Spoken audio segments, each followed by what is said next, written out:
Tua mimene kena, tua misange sa, mumilongi yetu ya kimbundu ya lelo. Dejina liami Vitor Kiala, emengi mulonge shweno wa dizi ya kimbundu o dizi de Angola. Do sangue nungana, isto é, sejam bem-vindos, prezados. Kiebi Kituzuela Mukimbundo é a nossa aula de hoje. Em português, como é que nós falamos em Kimbundo? Mas Kiebi Kituzuela Pe Inhi Mukimbundo. Ou seja, como é que nós falamos o que em Kimbundo? Bom, lelo, tanda de longa, Kiebi Kituzuela Mukimbundo, olá. Ou seja, como é que nós falamos em Kimbundo? Olá.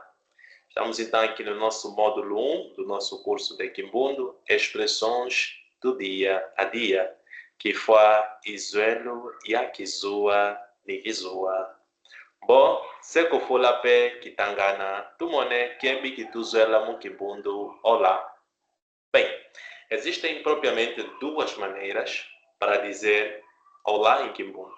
A primeira é Eyo, o que significa olá e é usada para perguntar. Ou seja, se queremos iniciar uma conversa com alguém em Kimbundo, tu tens que usar Eyo.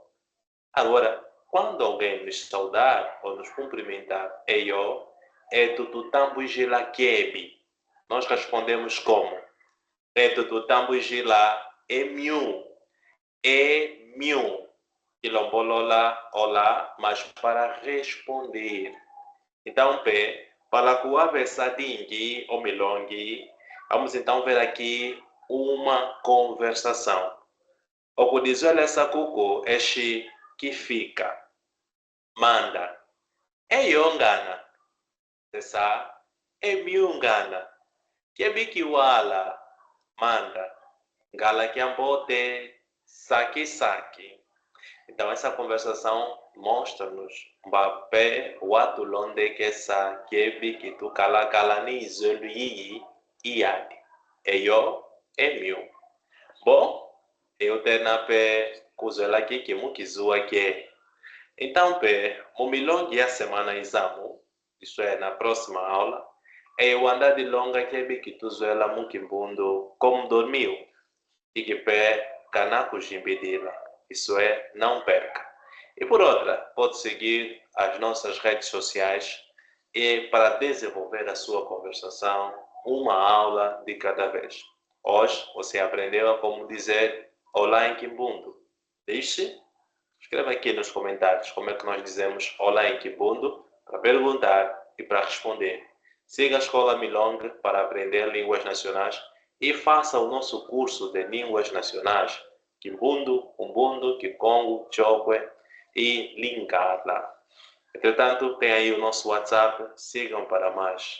Bom, até vava, isto é, até aqui, Tuazuba, terminamos. Tuadikundu, quilombolola, significa saudações, e a expressão Marezo, quilombolola, quila Tuazuba, que isso já terminamos, e não vou falar mais nada. Então, todas as nossas aulas vão terminar assim. Catevava, Tuazuba. Até aqui, terminamos. Tuadikundu, saudações, Mahezungana. Tola kumoshi, etu mudietu, saki que é volungana ya.